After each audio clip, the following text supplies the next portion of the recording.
নমস্কার বন্ধুরা, কেমন আছেন? আশা করি সবাই ভালো আছেন। আজকে আমি রান্না করতে চলেছি চিকেন। এই চিকেনটা একটু অন্যরকমভাবেই রান্না করছি।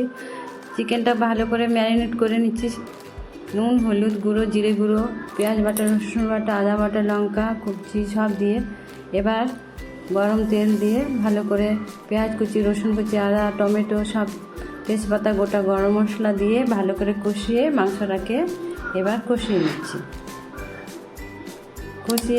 এবার ঢাকা দিয়ে দিলাম। ঢাকা খুলে এবারে দিচ্ছি Kashmiri red chilli, black paper,